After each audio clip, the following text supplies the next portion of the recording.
vamos a seguir con ese llamado que el Señor ha tenido a bien para que todos estemos involucrados en el estudio de las Escrituras. Sabemos nosotros que el Señor nos ha dado la propuesta de estar en el libro o en la carta a los Corintios, una carta tan importante, mis hermanos, tan importante, tiene tantas cosas, tantos consejos que el apóstol Pablo le da a unos hermanos que estaban batallando con situaciones como la seguramente cada uno de nosotros batalla, pero situaciones en medio de la casa de Dios, situaciones en la iglesia, situaciones con los hermanos, situaciones a veces complejas, cómo tratar esas situaciones, cómo abordar esas situaciones. Pues ahí está la palabra apostólica. Un apóstol como Pablo está dando aquellos consejos del Espíritu Santo, un hombre inspirado, lleno del Espíritu Santo, hablando de cómo resolver esos inconvenientes. Estamos en el capítulo 1, hermanos, por esa gracia de Dios, hemos ido versículo a versículo, y estamos siempre, los versículos que leemos, pues tratando y pidiéndole al Señor que nos permita alumbrar el entendimiento y que nos permita detenernos en aquellas cosas que para nosotros pueden llegar a ser herramientas fundamentales de trabajo. Y esta noche vamos a seguir trabajando, hermano. Vamos a trabajar entonces. Vamos a trabajar esta noche. Tome usted la escritura, la palabra de Dios y vamos allá porque íbamos en el capítulo 1. Esta noche vamos a avanzar desde el versículo 26. Versículo 26. Sabemos que Pablo viene confrontando, ¿no? Pablo viene confrontando ese pensamiento de los corintios, un pensamiento que estaba fluctuando entre el mundo griego, la sabiduría griega, y también con hermanos que eran judíos, hermanos que estaban también saliendo de ese momento histórico de la iglesia, porque ustedes saben que los judíos venían con el judaísmo arraigado, pero ahora Pablo le había compartido el evangelio y muchos de ellos salieron de la sinagoga, y en ese momento, cuando ellos conocen el evangelio, se convierten al Señor, entonces comienzan a ver otro tipo de realidad que ellos no estaban acostumbrados a vivir. Estaba en ese momento Pablo llevándoles a ellos a dar a conocer la importancia de lo que es el evangelio de Jesucristo, los principios que rigen el reino de los cielos. Y es así como Pablo está confrontando a ellos en este pedazo que estamos viendo, está confrontando el primer problema que le mencionan a Pablo, ¿no? ¿Cuál fue el primer problema que tenían los corintios? Dice que los corintios tenían divisiones entre ellos. Había divisiones, habían facciones, había partidismo. Y entonces Pablo está atacando eso y está diciéndole Pablo que ese partidismo no es algo de los hijos de Dios, porque la iglesia no está dividida. Y Pablo comienza como a tratar y a derribar todas esas cosas que se pueden ir forjando alrededor de figuras, ¿no? Porque algunos decían que eran de Pablo, otros decían que eran de Apolos, otros decían que eran de Cefas y otros decían que era de Jesucristo. Entonces, mis hermanos, Pablo está diciéndoles a ellos que es necesario que comiencen a entender que el pensamiento que Dios quiere es que todos tengamos ese mismo sentir, ese mismo propósito, que entendamos cuál es el propósito que Dios tiene con cada uno de nosotros y cada uno de nosotros inmerso dentro de su cuerpo, dentro del misterio escondido que es la iglesia. ¿Cómo es, no? Y Pablo comienza a derribar de pronto las ideas que tenían, porque tenemos ahí un grupo de hermanos que eran gentiles, estaban influenciados por ese mundo griego, estaban influenciados por los grandes filósofos de la época. Ustedes saben que el mundo occidental todavía sigue, ¿no? Enraizado en esos fundamentos filosóficos, pensamientos, ideas de grandes hombres, ya lo hemos hablado algunas veces, ¿no? Filósofos que estaban dando en ese momento opiniones, pensamientos, ideas de lo que era el mundo, el cosmos, la vida, la ley, todo ese tipo de cosas que los filósofos hacen, ¿no? Filosofar, hablar sobre cosas de la vida, explicar situaciones, explicar conexiones, bueno, todo lo que hace el filósofo en el mundo del pensamiento.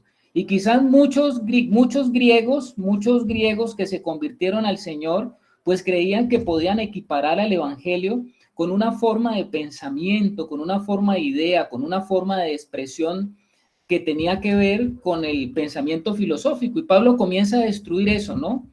Pablo comienza con la argumentación espiritual a destruir todas esas ideas filosóficas en medio de ellos, colocando enfrente y dándoles a entender a ellos, a los que estaban filosofando ya dentro de la iglesia, les estaba diciendo Pablo que no buscaran ese tipo de pensamiento ni ese tipo de idea, porque Dios daba a los hijos de Dios, les daba una sabiduría que viene de lo alto. Bendito sea el Señor, porque usted y yo tenemos una sabiduría que viene de lo alto. Y esa sabiduría, como dice Pablo, es supremamente superior. Por más filósofo, por más reconocimiento que hubiese a esos hombres, pues la filosofía que tiene el Señor, la que nos da Dios a través de Jesucristo, porque Cristo es sabiduría de Dios, como lo vimos en los pasajes anteriores. Estoy haciendo un pequeño resumen, porque la palabra de Dios dice aquí en Corinto que Jesucristo es poder y sabiduría de Dios. Y estuvimos hablando de por qué Jesús era el poder de Dios, ¿no? Poder de Dios para la destrucción de una naturaleza que se opone a la naturaleza santa, divina, perfecta de Dios, y sabiduría, ¿no? Esa sabiduría que lo viene de lo alto, que es pura, que es santa, de la cual habla Santiago. Es un pequeño resumen, hermanos. Si usted quiere oír la enseñanza completa, vaya a www.tiempodecosecha.com. Ahí tenemos la enseñanza completa de lo que estamos hablando en el resumen. Hoy vamos a seguir, ¿no? Vamos a seguir porque Pablo va a terminar la idea. Él está hablando de esa sabiduría de Dios.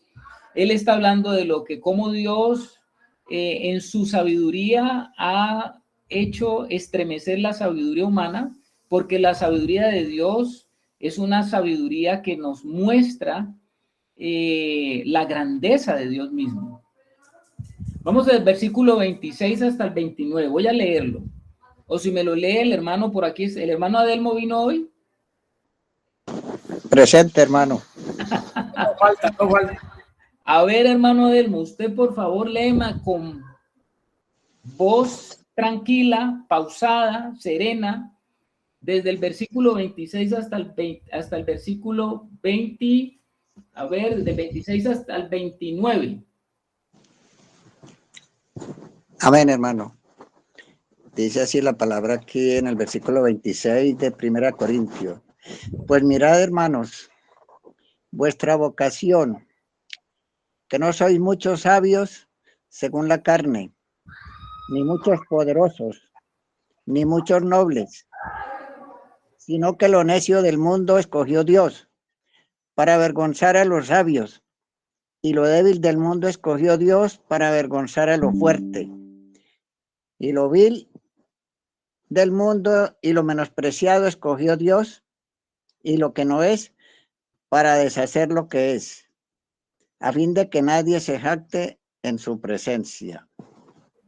Amén, hermano Adelmo. ¿Sí se dan cuenta, hermanos, lo que está diciendo el apóstol Pablo, no? Él le está diciendo esto a los corintios. ¿Qué le está diciendo él a los corintios? Bueno, dejen de poner ustedes, ya sean, si son judíos, porque habían corintios, judíos que se habían convertido al Señor. Si son judíos, quiten su esperanza, quiten su visión de lo que ustedes tenían como lo más importante, que era el judaísmo, pongan su mirada en Cristo, porque Dios ha decidido colocar todas las cosas en su Hijo. Y lo mismo le está diciendo a los gentiles, lo mismo le está diciendo a los que no eran judíos, pero que también se habían convertido, ¿no? Eran gentiles, pero que vivían ahí en Corintio. Y él les está diciendo, hay una vocación, miren ustedes la vocación, porque ustedes, dice Pablo, ustedes fueron llamados por Dios y ahora están en su Hijo. Y por estar en su Hijo, ahora tienen una vocación. ¿Qué es la vocación? Pues la vocación es como ese llamado interno hacia una forma de vida que viene de lo alto. los está llamando Pablo a ellos, les está llamando la atención y les está diciendo, no pongan la mira en las cosas que ustedes están viendo afuera. No se dejen ustedes mover por los grandes pensadores, los grandes filósofos, no se dejen mover por la religión, le está diciendo a los judíos, es hora de que ustedes atiendan al llamado de Dios, porque el llamado de Dios es una vocación, es un llamado interno, es una forma de vida a la cual los ha llamado Dios que no tiene nada que ver con lo que ustedes consideran como lo más grande, lo más importante. Atiendan al llamado que Dios les ha dado a ustedes desde el interior, atiendan a ese llamado, porque esa es su vocación, para que ustedes se den cuenta y logren entender con todos los santos la superinminente grandeza del poder de Dios y la sabiduría de Dios. Ahí Pablo sigue redondeando como la idea, ¿no? Pablo sigue diciendo que es necesario y él se decide a demostrar y a mostrar cómo Dios trata a ese hombre natural que en su esfuerzo, ese hombre natural que en su orgullo ha constituido todo un sistema para elogiar al hombre, ¿no? Para darle reconocimiento al hombre. Entonces, Dios, dice Pablo, no lo meta usted a Dios en ese cuento, le dice a los corintios, porque el poder y la sabiduría de Dios no tiene nada que ver con el poder y la sabiduría de los hombres. Eso es lo que Pablo está diciendo. Pablo lo que está dando a reconocer es que ninguno de los hombres famosos, fíjese usted en eso, hermano, preste usted atención a eso, ninguno de los hombres famosos por su sabiduría o elocuencia fue empleado por Dios para fundar ni establecer la iglesia ni propagar su reino. Todos esos sabios del mundo, todos esos hombres elocuentes, todos esos hombres reconocidos por el mundo, pues Dios no los ha usado. No los ha usado para fundar ni establecer, ni mucho menos propagar su reino. Si ustedes se dan cuenta y va hacia atrás, ¿a quién fue encomendado el reino de Dios? Le hago la pregunta a los que están en la sala. ¿A quién fue encomendado el reino de Dios? Recuerde, levante la mano para participar y que tengamos orden. Si usted va hacia atrás, ¿cómo comenzó el establecimiento del reino de Dios y a quién Dios encomendó esta labor grandiosa del establecer el reino de los cielos? ¿A quién les encomendó esa labor? Pregunta para ustedes, hermano.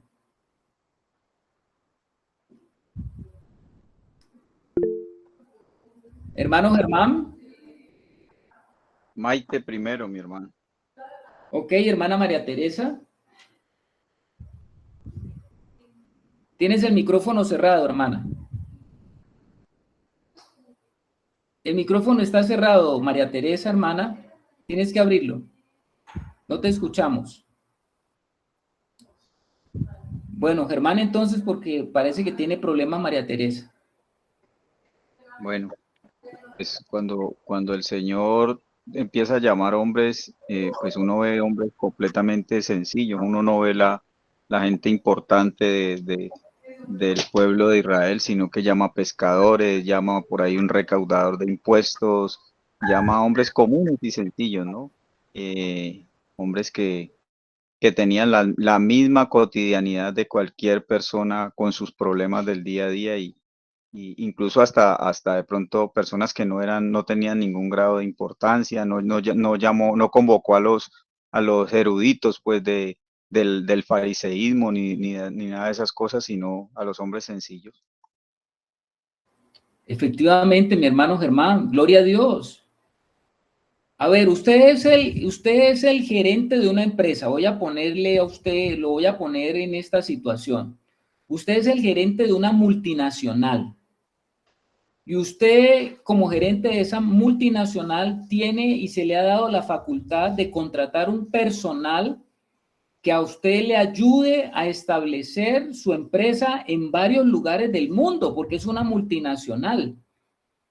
Si usted va a contratar tipo de gente, tipo de personas, tipo de gente que tenga las capacidades, tenga la forma que usted pueda con toda confianza colocarlos en cargos para establecer su empresa en lugares del mundo, ¿a quién usted escogería? Le hago la pregunta. ¿A quién usted escogería?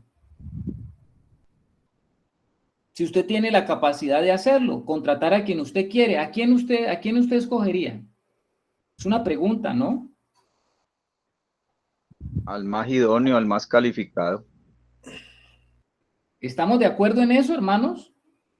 ¿Usted se fiaría de hacer entrevista y tener las hojas de vida de las personas mejor calificadas, de las personas más aptas, de las personas más competentes para que lleven a cabo con éxito la labor? Miren la locura de Dios, como dice Pablo ahí en Corintios. ¿Cuál fue la locura de Dios? Encomendar el establecimiento del reino de los cielos en la tierra a través, como decía el hermano Germán, de hombres del común, algunos pescadores, no muchos letrados, no muchos con ningún título, no con una hoja de vida completamente competente para esa función. Fueron comisionados estos hombres, hermanos, como decía Pablo, algunos aborrecidos. Cuando hablamos de Mateo, pues era publicano, ustedes saben, un cobrador de impuestos. Algunos que ni en su propia nación los querían, los más descalificados. Algunos con una hoja de vida de 4 en conducta, como ustedes pueden saber del Celote, ¿no? El Celote, que era un hombre, era un hombre peligroso, digámoslo así, era un guerrillero. ¿Estamos? Y Dios, en su sabiduría, dice la palabra que escogió a estos hombres de común y fueron comisionados para discipular a las naciones. Se convirtieron en instrumentos elegidos para transmitir el tesoro del conocimiento acerca de la salvación y del Salvador del mundo. Imagínese usted, ¿no le parece a usted como loco escoger para esa función a lo menos apto, a lo menos de pronto capacitado, a lo menos idóneo? A primera vista, no había nada en ellos que pareciera, a ver, le digo, como lo suficientemente grandioso o magnífico, como que eso proviniera de Dios. Y los orgullosos, pretendientes de erudición y sabiduría, pues generalmente los despreciaron. ¿Se acuerda usted cuando aparece Jesús y aún uno mismo de sus discípulos? Ustedes recuerdan el caso de Natanael, ¿no? Cuando el mismo Jesús, uno de los discípulos va y se conecta, Felipe se contacta con Natanael y le dice: Natanael, hemos encontrado al Mesías. ¿Qué es ese Mesías? Pues de Nazaret. ¿Y qué dijo Natanael? ¿De Nazaret? ¿De Nazaret puede salir algo bueno? ¿Se acuerdan ustedes? ¿Acaso los fariseos no pensaban lo mismo del Señor? ¿Quién es ese? ¿Quién es ese? Un carpintero. ¿Quién es ese carpintero? Le va a enseñar a hombres como el gran erudito, biblista, teólogo, el gran fariseo de fariseos, Gamaliel, por ejemplo. ¿Qué podía decirle ese pobre carpintero a un hombre letrado, formado, capacitado, con la erudición, con la tradición, con la cultura rabínica? ¿Qué podía enseñar ese pobre pescador? Eso es lo loco de Dios, como dice Pablo. Eso es lo loco de Dios. Y la insensatez de Dios dice que es más sabio que todos los hombres. Bendito sea nuestro Señor. Amén. Ahora, no todos Dios se ha reservado a algunos como Pablo. O sea, no podemos decir que todos eran completamente iletrados, pero Dios avergonzó a los sabios con el mismo Pablo, porque Pablo tuvo que, como hombre de letras, como hombre formado, como hombre de dogma, él mismo tuvo que reconocer y decía, todo lo que yo sé, todo lo que yo aprendí dentro del judaísmo, basura, basura. Para Pablo, lo dijo Pablo, no lo estoy diciendo yo, lo dijo Pablo. Todo ese reconocimiento, todos esos títulos, todos esos honoris causas con relación al reino de Dios, eso no es nada. ¿Te das cuenta, mi hermano? Usted está sentado aquí esta noche, hermano. De pronto usted, al igual que como muchos de los discípulos de la época, no tiene unos grandes cartones, no es tan erudito, no es tan formado, de pronto no es el hombre más capacitado, pero a Dios le ha placido que sea así. Y Pablo, fíjese que hace algo muy interesante en el pasaje que estamos viendo, porque Pablo le dice a los cristianos de Corinto que piensen en las personas que se congregan como iglesia. Le dice, lo que Pablo va a decir es que, bueno, ustedes evalúen a las personas a las que Dios llamó aquí en Corinto para que creyeran en Jesús. Y les hace como, Pablo comienza a decirles, ustedes se han dado cuenta de las personas que se están reuniendo como iglesia, ¿qué pensarían ustedes mismos, no? Y lo que Pablo va a decir como que no es halagüeño. ¿Por qué no es halagüeño? ¿Por qué no es como, ay, Pablo, que mira cómo habla de los corintios? ¿Qué fue lo que dijo Pablo de los corintios en ese momento? Él no le responde de una manera muy halagadora, ¿no? Él le dice, echen un vistazo a ustedes mismos para que ustedes se den cuenta de la realidad.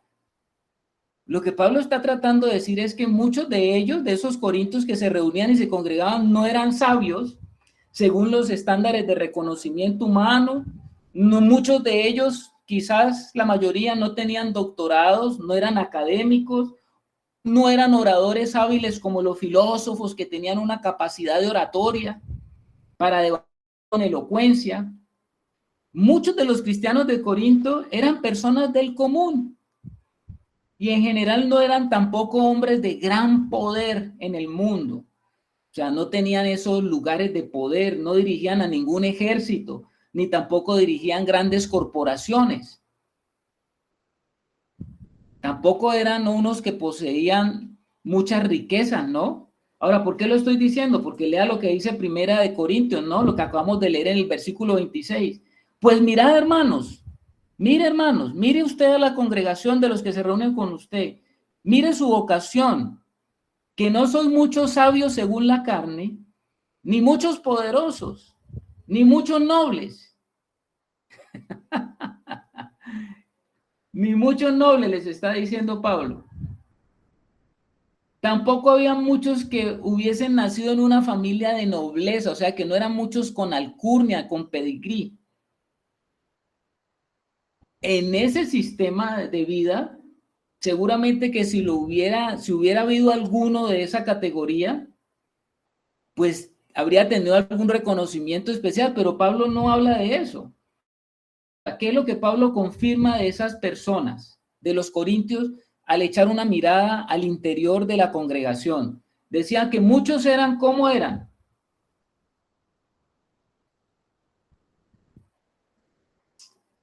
Lo dice el versículo, ¿no? Dice, sino que lo necio del mundo escogió Dios para avergonzar a los sabios. Y lo débil del mundo escogió Dios para avergonzar a lo fuerte. Y lo vil del mundo y lo menospreciado escogió Dios y lo que no es para deshacer lo que es, a fin de que nadie se jacte en su presencia. O sea que Pablo les estaba diciendo cosas agradables a los corintios. ¿Ustedes qué piensan? ¿Les estaba halagando? Más bien que era lo que les estaba diciendo. Estaba rechazando la sabiduría de ellos para imponer la de Cristo. ¿Qué les estaba diciendo a ellos? Bueno, de aquí de los que yo conozco allá en Corintios, no es que haya muchos sabios, ni muchos fuertes, ni muchos nobles, ni muchos, dice, más bien yo veo es que lo vil y lo menospreciado es lo que Dios ha recibido.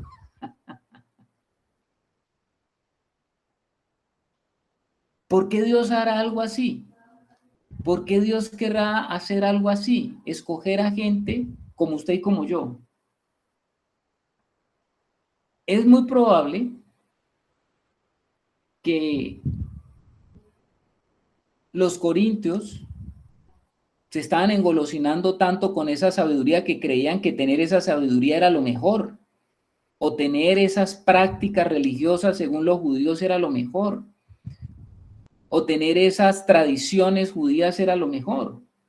Pero Pablo lo que está diciendo es que Dios no ha elegido a nadie porque sea algo o alguien.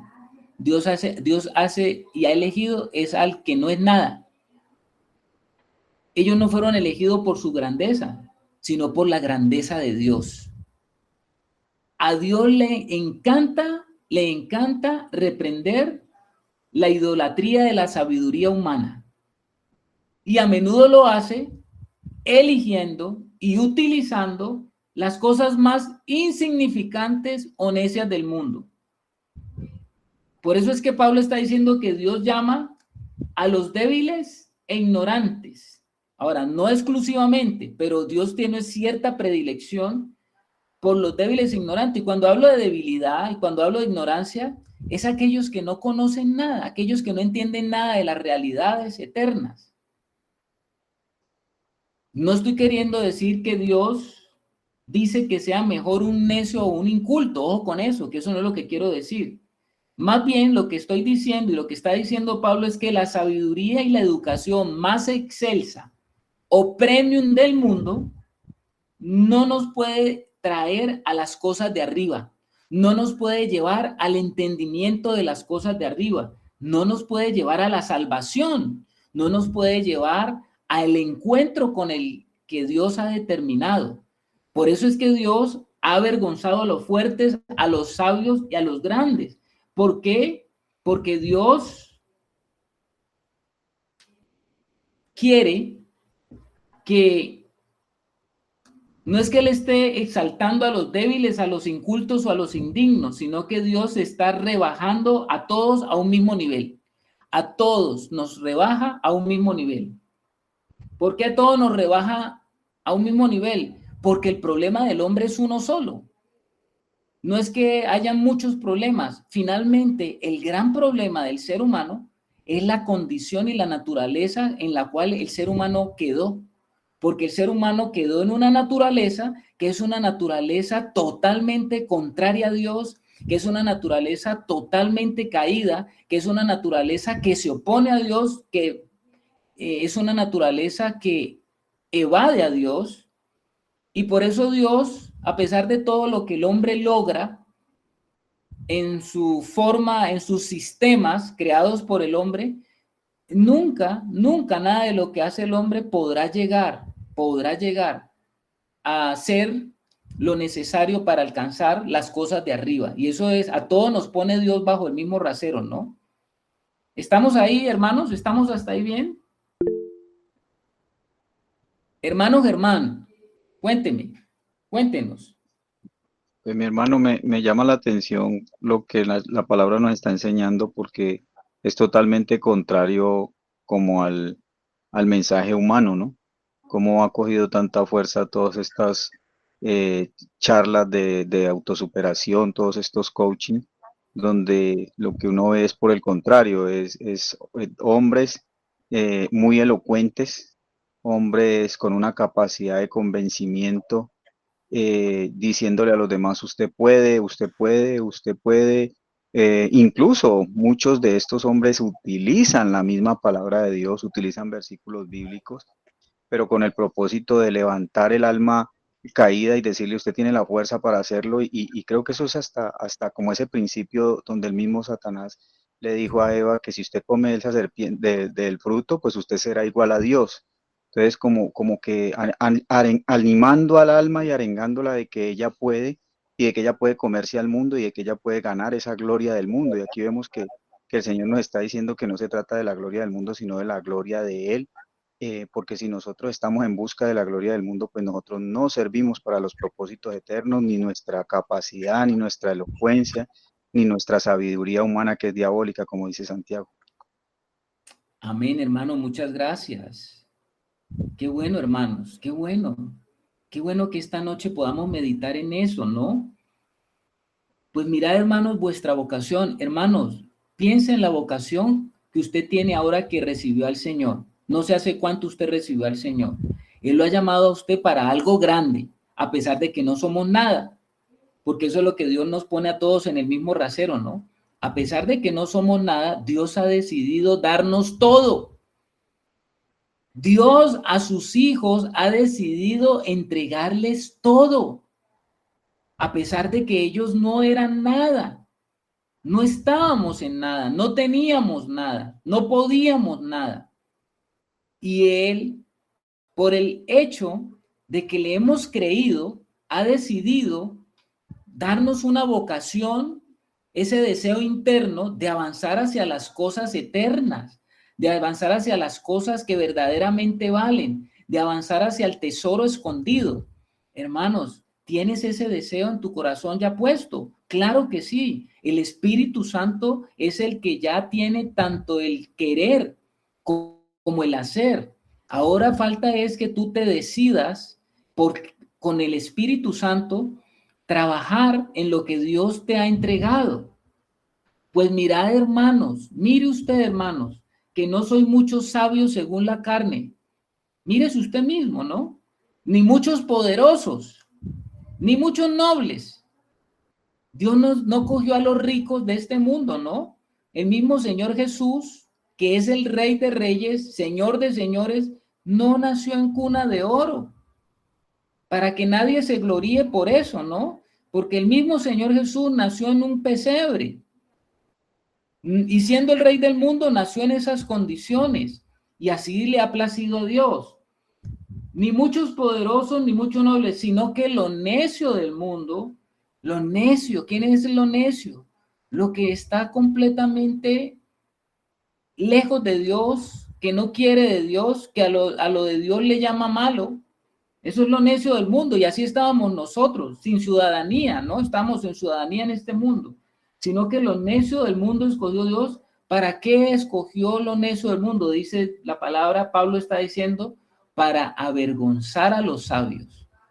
Y lo débil del mundo escogió Dios para avergonzar a los fuertes, lo débil, lo menospreciado, lo que nadie quería, los que nadie les aprobaba, ¿no? Los que nadie daba un peso de pronto por usted o por mí. Y dice, y lo vil del mundo y lo menospreciado escogió Dios, y lo que no es, para deshacer lo que es, lo que el hombre considera que es, pues Dios dice, no, así no es, porque no es a la manera del hombre, es a la manera mía, dice el Señor, porque yo soy el creador y es a mi manera. Y lo que estaba diciendo el hermano Germán, lo que más le gusta a los hombres es estar promulgando todas esas cosas que nos quieren hacer a nosotros grandes, fuertes, poderosos, ¿no? Eso es lo que anda promulgando el hombre. El hombre quiere promulgar su grandeza. Ahora vemos el conflicto que hay entre las naciones, ¿no? Mostrando quién es el más poderoso a través de sus armas de desastre. Así queremos mostrarnos como los más poderosos. Y dice que Dios, a través de lo débil, a través de un carpintero que muere en una cruz, de un carpintero en que es el rey del mundo, pero muere en una cruz. Qué debilidad de ese Dios, ¿no? Un Dios que se atreve a morir en una cruz. Qué débil, según el hombre. Pero detrás de esa debilidad, poder de Dios. Bendito sea el Señor. Por eso es que dice la palabra, a fin de que nadie se jacte. ¿Quién se va a jactar de que yo lo logré? Yo lo hice.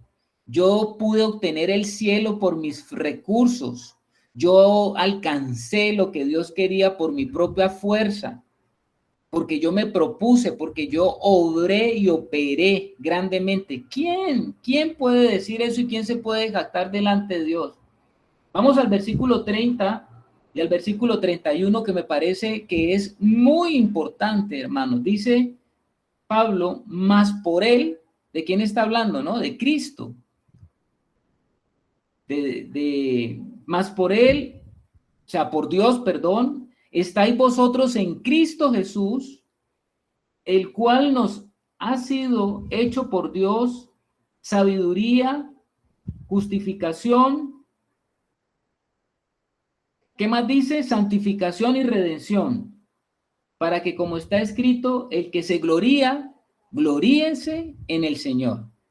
Aquí hay unas palabras que Pablo va a utilizar que casi en todas sus cartas él habla de estas palabras, y a veces los hermanos pues no estamos tan familiarizados qué significan verdaderamente esas palabras, ¿no?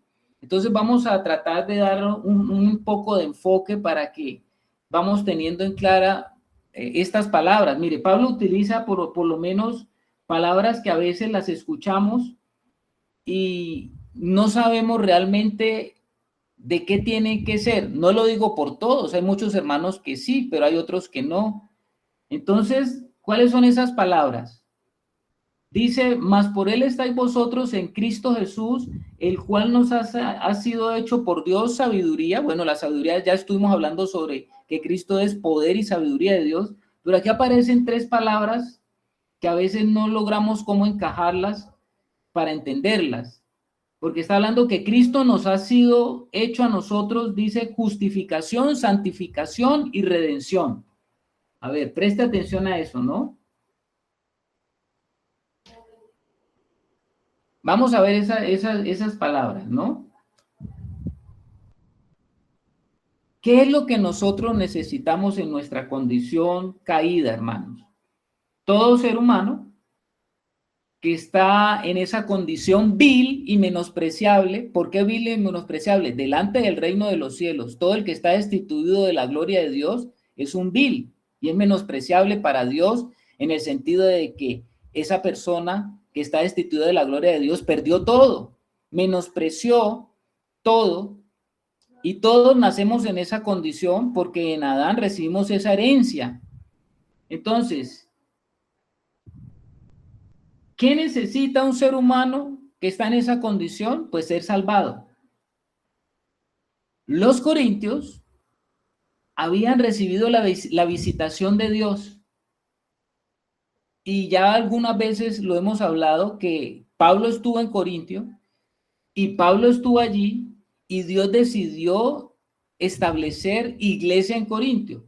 No porque fuera una posición estratégica en el Mediterráneo, ni por los grandes filósofos, ni por la cultura, ni por la sociedad de los corintios.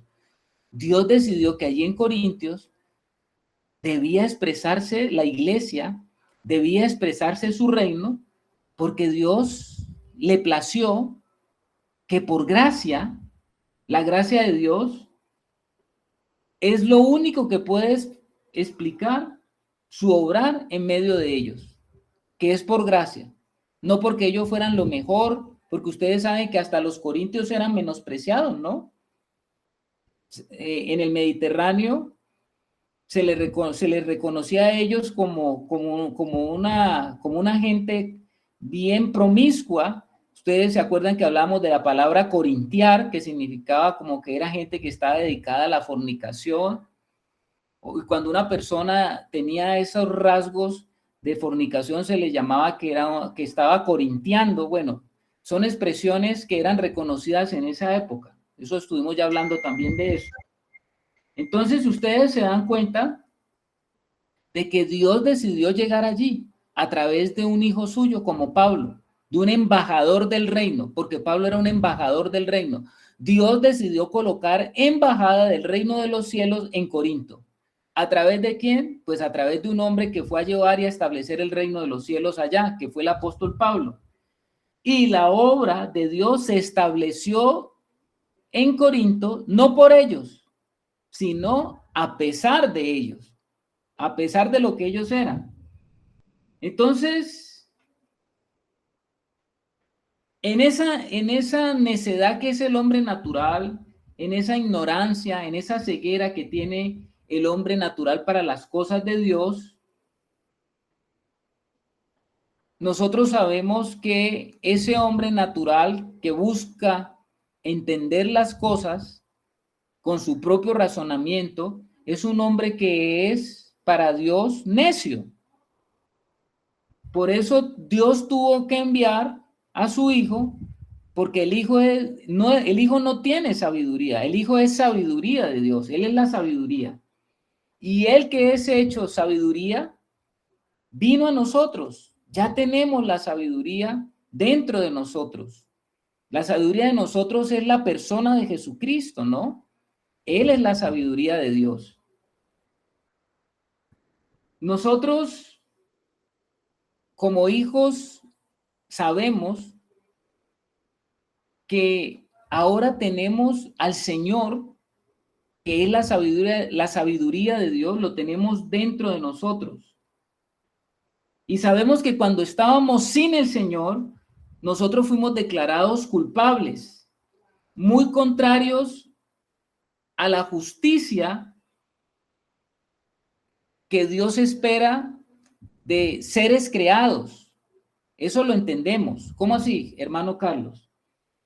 Bueno, nosotros somos considerados por Dios culpables cuando decidimos hacer lo que Él nos dijo que no hiciéramos.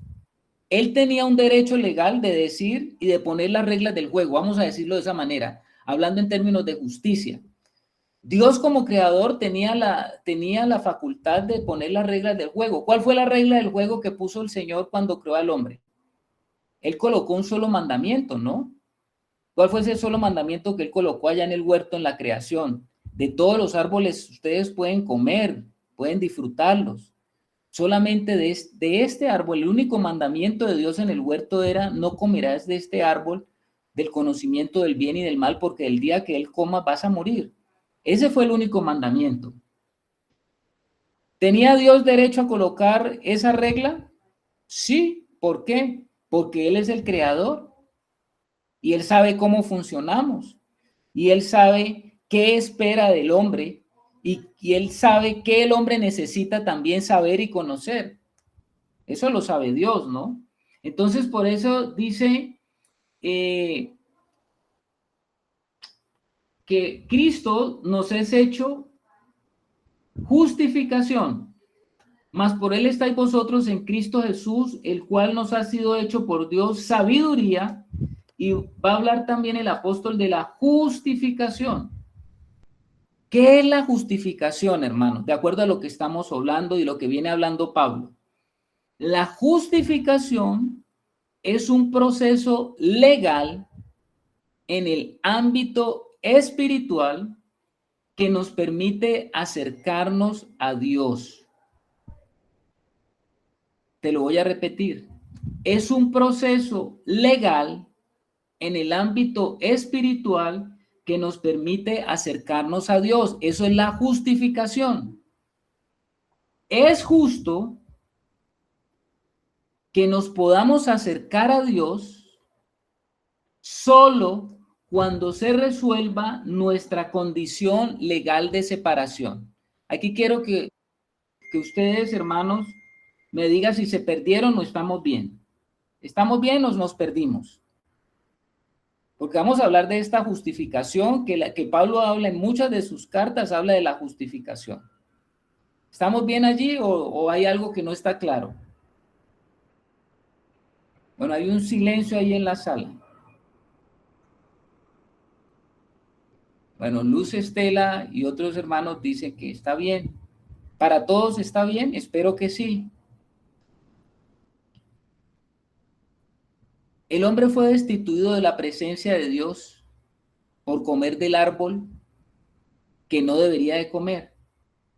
Entonces, legalmente, el hombre fue destituido de la presencia de Dios porque el hombre violó un mandato de Dios. A la violación de una ley, el que quebranta una ley es quebrado por la ley que quebrantó. O sea que el hombre fue destituido de la presencia de Dios, cosa que Dios les había dicho, ¿no? Ciertamente el día que comieras de este árbol, ciertamente morirás, y morirás, ya lo hemos hablado tantas veces, que la palabra morir significa específicamente separación, van a estar separados. Entonces, la justificación es un proceso legal. Dios se encuentra sentado en un trono que se llama el trono de justicia y Él tiene derecho a establecer justicia porque Él es el creador de todas las cosas. Entonces, la justificación es un proceso legal en el ámbito espiritual que nos permite acercarnos a Dios. O sea, para yo acercarme a Dios habiendo violado una ley, habiendo salido de su presencia, si la destitución de la presencia de Dios fue algo legal, el volver a la presencia de Dios también es algo legal. Y es justo que nos podamos acercar a Dios solo cuando se resuelva nuestra condición legal de separación. Estoy hablando en términos como de abogado. Es justo, te voy a hacer una pregunta. ¿Es justo que la criatura se someta a su creador? ¿Qué piensan ustedes? ¿Es justo que la criatura se someta a su creador? Totalmente. Amén, amén. Eso lo dice el hermano Harold. ¿Quién más dijo que sí? Yo, Maite. Maite de Quito. ¿Es justo que la criatura se someta a su creador? ¿Es justo o no es justo? ¿O es injusto? Es justo. Es justo. Es justo. Es justo. Diego de Paila Arriba también dice que es justo. Y Aldemar de Bugalagrande también dice que es justo. Es justo. Justo, es justo. Te hago otra pregunta. ¿Es justo que los hijos estén sujetos en obediencia a sus padres? Claro que sí. Es justo. justo. Es justo. Obvio. Te pregunto también, hermano, ¿es justo que rindamos cuenta a quien nos creó? Amén, amén. Es justo. Amén. Es justo. Es justo que reconozcamos al que merece todo reconocimiento de gloria y de honra. Es justo que le demos reconocimiento de gloria y honra a Dios como creador. Es justo. Es justo. Es justo, hermano. Bueno, gloria a Dios. Es justo. Es justo. Y entonces, cuando Hermano, el hermano Harold, disculpe, había levantado la mano, hermano Harold Arnulfo. Sí, hermano, es que si no fuésemos justificados por Dios, entonces no podríamos tener un nuevo renacimiento, digo yo, ¿no? En nuestro espíritu, para poder recibir esa vida divina, hermano. amén. Sí, Señor. Dimos argumentos de todo lo que es justo. Dios se encuentra sentado en un trono de justicia.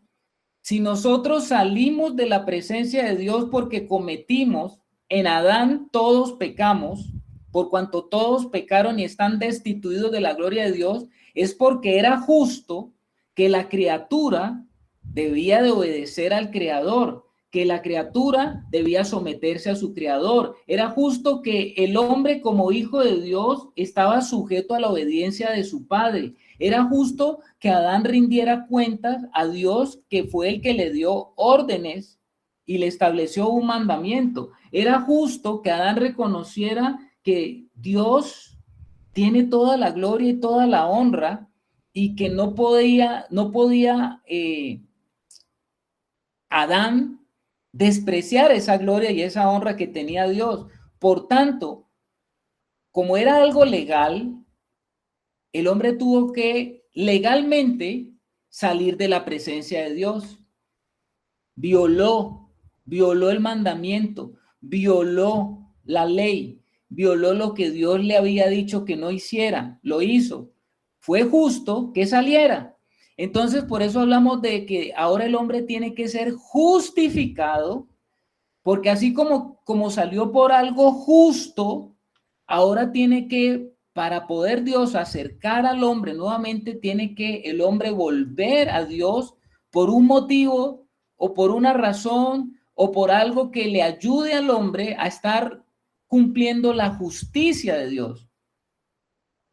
Por eso es que dice la palabra, dice Pablo, que Cristo es eso que Dios nos ha dado a nosotros, es la persona que Dios nos ha dado a nosotros que nos puede volver a llevar al Padre, porque Cristo es quien nos justifica. Él es nuestra justificación. Como Él es nuestra justificación, siendo que Dios es justo, Dios ha querido que a través de su Hijo todo hombre vuelva a Él. A eso es lo que se conoce como justificación. ¿Entendimos qué es la justificación entonces?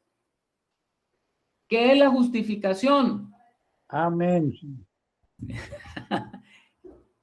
Eso es lo que dice Pablo, ¿no? Aquí está hablando Pablo y dice que más por Él estáis vosotros en Cristo, por Dios, el cual nos ha sido hecho por Dios primero, sabiduría, pero también Cristo nos ha sido hecho a nosotros, ¿qué? Justificación, porque nosotros para que el hombre caído volviera a estar en la presencia del Padre necesitaba ser justificado.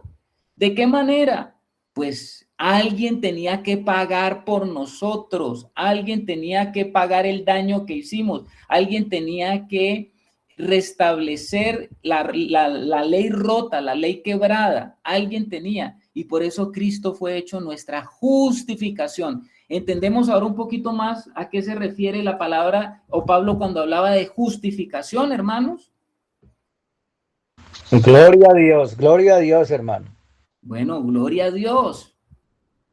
Gloria a Dios.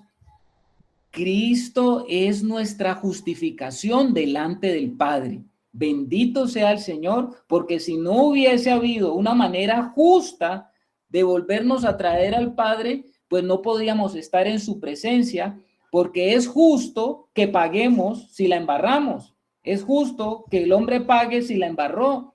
Es justo que el hombre desagravie a Dios.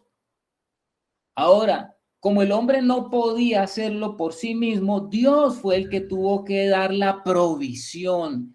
Dios proveyó la forma a través de su Hijo. Él es nuestra justificación. Y esta noche tienes que darle gracias al Señor y decirle, Señor Jesucristo, gracias porque tú eres mi justificación delante del Padre. Gracias porque por ti nuevamente puedo volver a tener comunión con el Padre, habiendo yo estado destituido de la gloria, siendo lo vil, siendo lo menospreciado, siendo lo más pequeño. Señor, me has vuelto a traer a tu presencia. Estamos entendiendo la importancia cuando Pablo está hablando de que Cristo es nuestra justificación, hermano. Amén. Pero también está diciendo la palabra, gracias. Está así. Mas por él estáis vosotros en Cristo Jesús, el cual nos ha sido hecho por Dios sabiduría, justificación. ¿Cuál es la otra palabrita que aparece ahí, hermanos? Santificación. Redención. Ahora también dice Pablo que Cristo nos ha sido hecho a nosotros no solamente justificación, sino que también nos ha sido hecho santificación. A ver, hermano Carlos, ¿qué es eso? Santificación, sí, yo entiendo eso, pero a ver, expliquemos un poquito más esto. El hombre destituido de la presencia de Dios es un ser corrupto. El hombre destituido de la gloria de Dios es un ser desaprobado. El hombre destituido de la presencia de Dios es un hombre, como dice la palabra de Dios, está depravado. Y dice la palabra que nosotros fuimos hechos santificación, que Cristo es nuestra santificación. ¿Qué significa eso? Lo que significa es que el Señor Jesucristo, Él es el manantial de nuestra vida espiritual. Él es la cabeza de un cuerpo. De él fluye hacia el cuerpo todo lo que nosotros necesitamos y todo lo que se nos tiene que comunicar para tener una vida como la de él. La vida de Jesús, el Cristo, es una vida santa. Entonces, a nosotros se nos comunica una vida santa a través de él, porque él es la cabeza del cuerpo. Nosotros somos el cuerpo de Cristo. Y a nosotros se nos comunica su vida santa a través del Espíritu Santo. La vida santa de Dios, estábamos destituidos, estábamos alejados, estábamos separados. Ahora Dios nos ha llamado hacia Él y nos ha entregado una vida santa, que es la vida de su Hijo, para que esa vida santa se vaya como un río desde la cabeza, vaya bajando hasta los pies. La vida que se nos entrega tiene por meta conducirnos a la salvación de nuestra alma. Porque le hago una pregunta a usted. En usted, ¿dónde está Cristo ahora? ¿Dónde está el Espíritu de Dios? ¿En qué espacio de su vida habita Cristo en usted? En mi espíritu.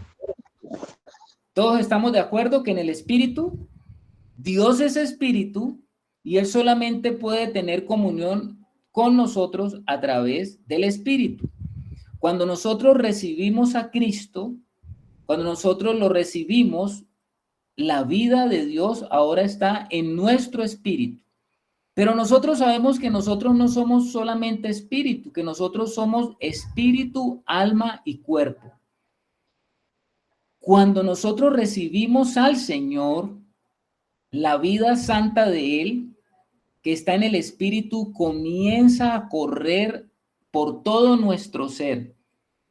¿Y qué es lo que está buscando esa vida de Dios en nosotros? La salvación de nuestra alma, porque la salvación comienza en nuestro espíritu, pero la salvación tiene que fluir hacia nuestra alma. Tenemos que tener la experiencia de la salvación en nuestra alma como algo real. Mire usted primera de Pedro 1:9, hermano Adelmo. Primera de Pedro 1:9. Amén.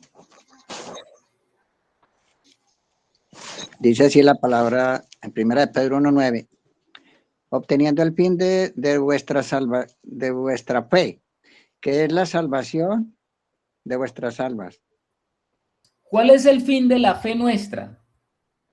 La salvación de nuestras almas. La salvación de nuestras almas. ¿Sí se da cuenta, hermano, lo que está diciendo? La salvación de nuestras almas. Voy a darte un pasaje.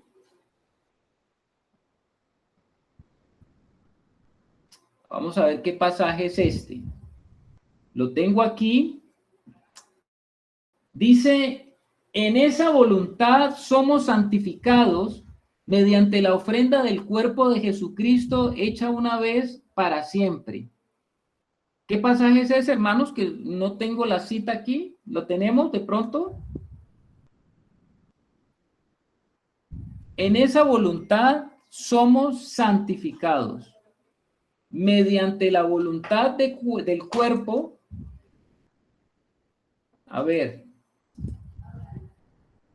¿Sí lo tienen, hermanos, el pasaje? En esa voluntad somos santificados mediante la ofrenda del cuerpo de Jesucristo hecha una vez para siempre. Hebreos 10:10, por ahí por esos lados creo que es, hermano. Eso es, hermana, ese es. Hebreos 10:10. Vamos allá. 9:10.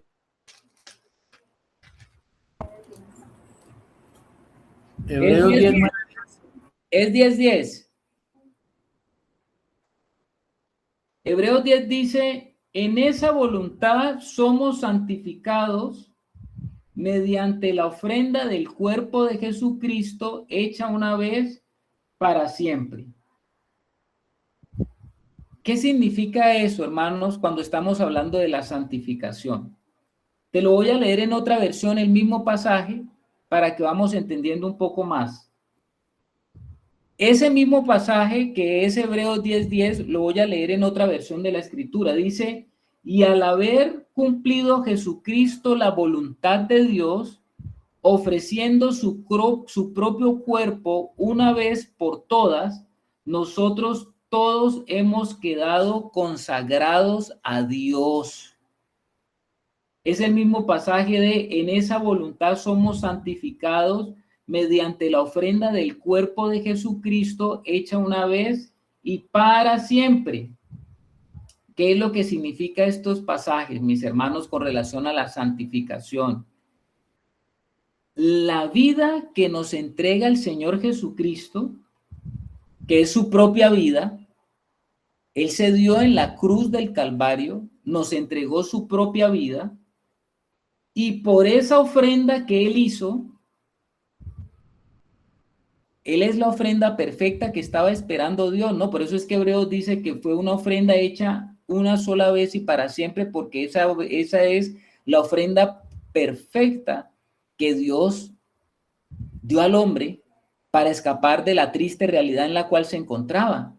El hombre destituido de la gloria de Dios, el hombre alejado de la gloria de Dios, es ahora justificado mediante Jesucristo, pero ahora también el hombre es santificado o es hecho santificación porque Cristo es nuestra santificación. Quiere decir que Cristo entregó su vida por nosotros y Él es ahora quien nos permite, al tener esa misma vida de Él, estar entregados al Padre, porque esa vida que Él dio es la vida que le pertenece al Padre, y esa vida que le pertenece al Padre es la vida que yo tengo, y si esa vida que yo tengo es la que le pertenece al Padre, puedo concluir que yo le pertenezco ahora al Padre.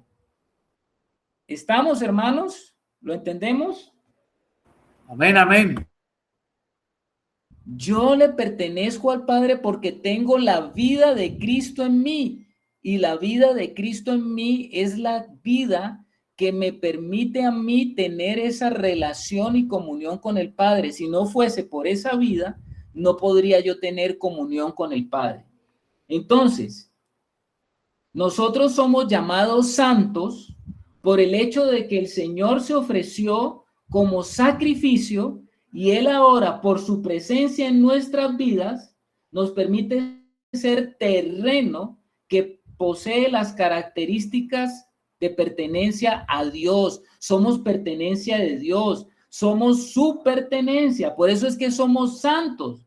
Es decir, ahora podemos ser utensilios apartados para Dios, como lo eran los instrumentos que había en el templo, ¿no? Los utensilios que habían en el templo, las cosas que habían en el templo de Dios estaban en el templo porque habían sido consagradas y apartadas para Dios. Ahora nosotros entramos en esa categoría porque el Santo de los Santos vive en nosotros y Él nos permite entrar en ese proceso de transformación. Y ese proceso de transformación en nuestra alma es lo que se conoce como santificación, porque en la medida que estamos dándonos, revelándonos, en la medida que estamos entregándonos, consagrándonos, y en la medida que el Espíritu Santo nos está trayendo las realidades de las cosas de arriba, en la medida que el Espíritu Santo nos está transmitiendo las cosas de arriba, pues somos conscientes de que ya le pertenecemos a Él y solamente a Él y a más nadie. Por eso es que somos santos, porque el Santo de los Santos vive dentro de nosotros. Ahí está Pablo diciendo, vamos otra vez al pasaje, mas por Él estáis vosotros en Cristo Jesús, el cual nos ha sido hecho por Dios sabiduría, justificación, santificación. ¿Se acuerda usted ahí cuando Pablo, en Primera de Corintios, cuando comenzamos a estudiar Primera de Corintios, ¿se acuerda usted cómo él comienza hablándole Pablo a los corintios? Voy a leerlo un momentito, hermanos, para que ustedes lo recuerden. Primera de Corintios 1, nosotros lo leímos cuando lo estábamos comenzando a estudiar. Dice, Primera de Corintios 1, versículo 2, a la iglesia de Dios que está en Corinto, a los santificados en Cristo Jesús, llamados a ser santos, a todos los que con todos los que en cualquier lugar invocan el nombre de nuestro Señor Jesucristo, Señor de ellos y nuestro. Fíjese que Pablo le está, como yo lo dijimos en aquella oportunidad, diciendo a los corintios, hablándoles de una realidad que parecía que en ellos estaba escondida, porque él les está diciendo, ustedes son santificados ya en Cristo Jesús, porque el santo de los santos ya vive en ustedes, aunque ustedes con el comportamiento de sus vidas parece que no lo fueran. Parece que no lo fueran, porque mire todas las cosas que Pablo tiene que tratar aquí en Corintio, no todos los problemas que ellos tenían. Ellos tenían al Señor, ya el Señor habitaba en ellos, pero había un problema en sus almas. Estaban teniendo problemas porque el Cristo que estaba en ellos no se estaba manifestando en ellos. O sea que tenían un problema en la santificación. Había un problema en la santificación porque la santificación es un proceso que se da en nuestra alma. Es decir, ellos estaban teniendo problemas en expresar a Cristo por muchas razones que habían, ¿no? Había muchas razones de las cuales más adelante pues estaremos hablando. Pero lo que está diciendo el apóstol Pablo es que nosotros hemos sido hechos santificados o estamos viviendo la santificación como un proceso en nuestra alma que ya Cristo lo resolvió y que Cristo nos está comunicando a través del Espíritu. Fíjense otra cosa, hermanos. Miren otra cosa. Finalmente Pablo va a hablar de otro aspecto que se llama la redención. Mire que él comienza hablando de la justificación, como lo decía ahora el hermano Harold, que es un proceso que comienza en el Espíritu, porque para que nos podamos acercar a Dios, tenemos que entrar a través de la justificación.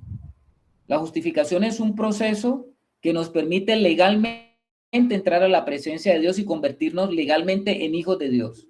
La santificación es el proceso mediante el cual el cristiano, en la medida que va caminando su vida cristiana, va consagrando más su vida al Señor y va usted viviendo cada día más la realidad de Cristo en su vida. Ese es el proceso de la santificación. Un proceso donde Cristo cada vez es más clarificado en nuestro hablar, en nuestro actuar, en nuestro mover, en nuestro comportarnos. Cada día se va a ver más de Cristo si usted está cooperando con el Espíritu Santo. A ese proceso de transformación es lo que se conoce en la Biblia como la santificación. Y es un proceso que se da en nuestra alma. Y finalmente Pablo va a hablar de la redención. Redención. ¿Estamos ahí, hermano Adelmo? Amén, amén, amén. Fíjese que el proceso que comienza arriba en el espíritu tiene que pasar a nuestra alma. Y también debe pasar, la salvación tiene que afectar nuestro cuerpo, ¿no? Este cuerpo tiene que ser afectado por la salvación. Pablo dice que nosotros al final vamos a recibir una redención completa, una liberación del pecado y una liberación en el cuerpo de las ataduras de la muerte. La redención completa, presta atención a esto, hermano. La redención completa, entendida como la culminación de la obra de Dios en el creyente, conduce inevitablemente a lo que se conoce como glorificación. Acabamos de ver la justificación, acabamos de ver la santificación y acabamos Acabamos de mencionar la palabra glorificación, que Pablo no la está mencionando, pero la redención es como el final de todo el proceso de la salvación de espíritu, alma y cuerpo. ¿Y qué es la glorificación? Pues es el estado final donde el cuerpo, mi alma, el cuerpo son totalmente liberados del pecado y de los efectos del pecado. Y este es el proceso final donde se transforma el cuerpo mortal en uno incorruptible. O sea, lo que comienza en el espíritu, lo que sigue en nuestra alma y lo que sigue en nuestro cuerpo es el proceso de la salvación integral, espíritu, alma y cuerpo. Y Pablo está diciendo que la redención es como la completez de todo ese proceso. La palabra redención significa el ser rescatado. Definitivamente tenemos que ver en qué consistió el rescate de Dios, todo lo que hizo Dios para rescatarnos a través de su Hijo. Yo sé que estos términos más adelante vamos a seguirlos tratando, hermanos. Ahora no vamos a profundizar más en ellos, pero para que usted ya los comience a saborear, ¿no? Porque Pablo en todas sus cartas habla de estos términos. Algunas veces habla de la justificación, a veces Pablo habla de la santificación, a veces Pablo habla de la redención de todo el cuerpo, a veces Pablo habla de la glorificación. La glorificación es la redención del cuerpo, la cual nos habla de que al final este cuerpo de nosotros, a ver, este cuerpo que usted tiene de carne y hueso, ¿a dónde se va a quedar? ¿A dónde se va a quedar este cuerpo de carne y hueso? Posiblemente en el cementerio. Este cuerpo se queda aquí, ¿no? Entonces uno diría, bueno, el plan de Dios de la salvación se frustra porque este cuerpo se queda aquí en lo terrenal, porque esto terrenal un día va a desaparecer también. Entonces, el cuerpo no tiene nada que ver con la salvación. ¿Usted qué piensa, hermano? ¿El cuerpo no tiene nada que ver con la salvación? ¿O sí hay una esperanza para este cuerpo? ¿Hay esperanza o no esperanza para este cuerpo, hermanos? Amén, amén. ¿Por qué hay esperanza para Porque este lo cuerpo? último que va a ser transformado, es lo último. Es lo último. Es el proceso de la redención completa. Muy bien, hermana Beatriz. Por eso se habla de una resurrección. Y aunque este cuerpo pueda que se quede aquí, los que estamos en Cristo vamos a tener un cuerpo totalmente renovado, totalmente nuevo. Esto es tremendo. Esto es una doctrina, ¿no? Fundamental, la doctrina de la resurrección. Porque nosotros nos levantamos en un cuerpo que no nos vamos a levantar otra vez en este mismo cuerpo de muerte. Nos levantamos en un cuerpo que ya no es afectado ni por el pecado ni por la muerte. A eso se le conoce como la glorificación. Y eso ocurre en la resurrección, al final. O sea que la glorificación es el resultado final de la obra de Dios en nosotros, de la obra salvadora. Mire usted por lo menos Romanos 8, 29 y 30, hermano Adelmo. Ya vamos a acabar, hermanos. 29 y 30 dice, porque a los que antes conoció, también los predestinó, para que fuesen hechos conforme a la imagen de su Hijo, para que Él sea el primogénito entre muchos hermanos. Y a los que predestinó, a estos también llamó. Y a los que llamó, a estos también justificó. Y a los que justificó, a estos también glorificó. Mire, son palabras que está hablando Pablo. Si nosotros no conocemos ni entendemos de lo que está hablando Pablo, pues nos vamos a quedar como perdidos. ¿De qué está hablando Pablo?